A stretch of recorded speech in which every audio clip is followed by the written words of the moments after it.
देखो ये भी एक मिड सेम का क्वेश्चन था PYQ का, लेकिन बड़ा ही अच्छा क्वेश्चन है। ठीक है, जिन लोग को नहीं होगा तो उनसे नहीं हो पाएगा। ठीक है, two rectangular surfaces are perpendicular to each other with a common edge, मतलब दो रेक्टेंगुलर सर्फेसेस है।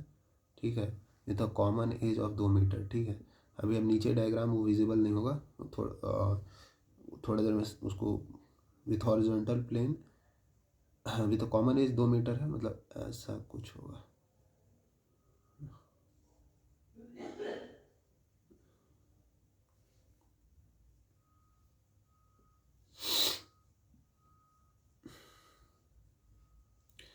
कुछ इस तरह का है। ठीक है, टेम्परेचर वगैरह हमें दे रखा है। ठीक है, इसका टेम्परेचर दोनों का दे रखा है, एमिसिविटीज़ दोनों का दे रखा है। ठीक है, और लेंथ दे रखा है, 2 मीटर लॉन्ग है, वर्टिकल प्लेन 2 मीटर लॉन्ग है। ठीक है, और कॉमन एज का लेंथ 2 मीटर है, horizontal plane is 2 metre long, मतलब ये 2 मीटर लॉन्ग है। ठीक है, एंड वर्टिकल प्लेन का डायमेंशन इसमें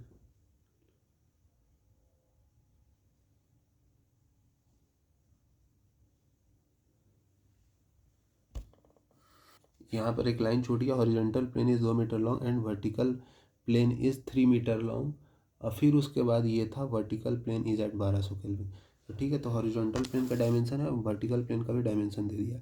अब इस केस के लिए देखो, हमको निकालना है हीट एक्सचेंज, तो सरफेस 1 से सरफेस 2 के लिए। अब हीट एक्सचेंज कैसे निकालेंगे इसके लिए, तो कुछ लोग सोच रहे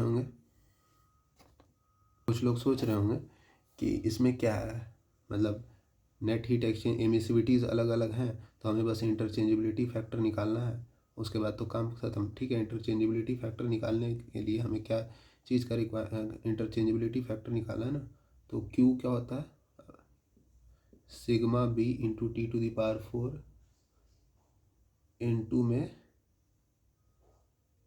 इंटरचेंजेबिलिटी फैक्टर। ठीक है, और इंटरचेंजेबिलिटी फैक्टर क्या आ जाएगा हमारा, यहाँ से देखो 1 माइनस ε1/ε1, यहाँ A1 हो जाएगा। ठीक है, प्लस 1/F12।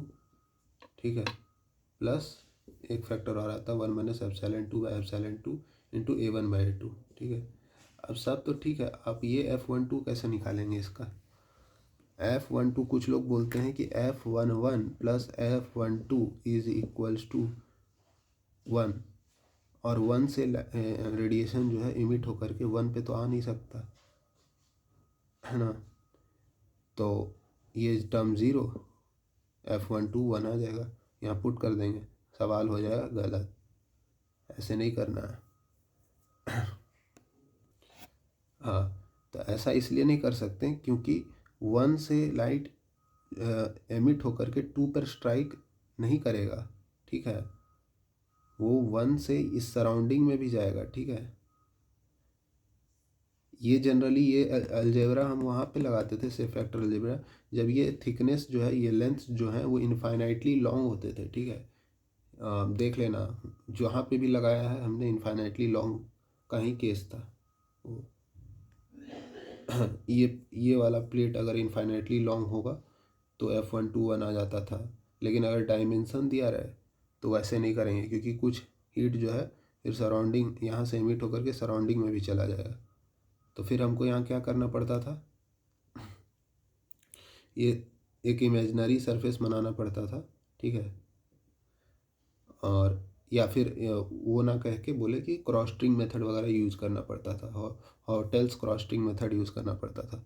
ठीक है, तो हॉटेल्स क्रॉस स्ट्रिंग मेथड भी यूज कर सकते हैं इसमें, लेकिन हम प्रेफरेबल ये होगा कि डेटा बुक पे जाएंगे। ठीक है, क्योंकि एग्जामिनेशन में वही अप्रोच चेक किया जाता है। ठीक है, सब्जेक्टिव जो यूनिवर्सिटीज़ के एग्ज़ाम है, ठीक है, उसमें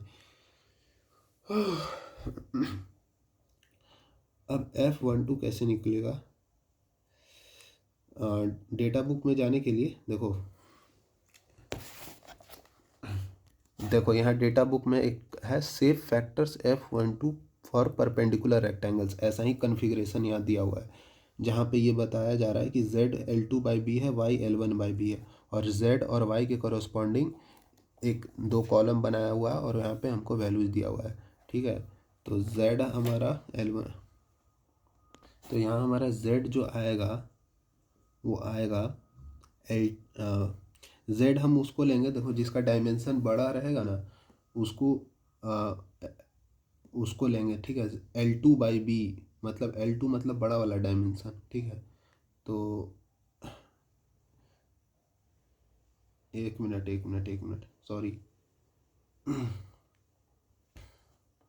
y जो डायमेंशन है क्या है L1/b, और L1 क्या है बड़ा वाला लेंथ। ठीक है, दोनों में से बड़ा लेंथ कौन है 3 मीटर, और b तो कॉमन है 2, और z क्या आ जाएगा बाकी छोटा वाला तो 2/2 यानी 1। अब 1.5 के लिए हम इस कॉलम पे जाके देखेंगे। देखो यहाँ पे 1.5 देखेंगे, हालांकि 1.5 तो है नहीं, 1 और 2 है। ठीक है, पर 1 है क्या, हाँ 1 है, तो 1 पे जा करके हम देखेंगे 1 और 1 पे देख लेंगे कि सेफ फैक्टर का वैल्यू क्या है, और 1 और 2 पे देख लेंगे सेफ फैक्टर का वैल्यू क्या है, और दोनों का मीन ले लेंगे क्योंकि 1.5 इन दोनों के बीच में आएगा। ठीक है, तो उस हिसाब से सेफ फैक्टर जो है मेरा 0.22 आ जाएगा। ठीक है, अब एक बार सेफ फैक्टर आ गया उसके बाद क्या है इंटरचेंजेबिलिटी फैक्टर निकालना है। 1 माइनस एप्सिलॉन 1/एप्सिलॉन 1 इंटू 1/F12, और 1 माइनस का एप्सिलॉन 1 बाई एप्सिलॉन 2/एप्सिलॉन 1/A2। ठीक है, तो सब चीज़ तो पता है, मेन चीज़ मेन क्रक्स तो यहीं पे था। ठीक है इस क्वेश्चन, और बाकी सिग्मा इंटू T1 T2 सब दे रखा है, सब चीज़ दे रखा है। ठीक है, इसके आगे का तो जरूरत भी नहीं है, मेन यही था। मेन इसमें यह था कि सेफ फैक्टर कैसे निकलेगा। एक बार सेफ फैक्टर निकल गया, और ये जो गलती लोग करते हैं, ठीक है, अब सेफ फैक्टर निकल गया तो इसमें इस इक्वेशन में जो एप्सिलॉन 1 दिया हुआ है वो पुट कर देंगे, 0.22 आ गया, plus 1 minus epsilon 2 into A1/A2 करके इसको सिग्मा b इंटू T⁴ से मल्टीप्लाई करके हमारा आ जाएगा। उसके बाद तो कुछ भी नहीं।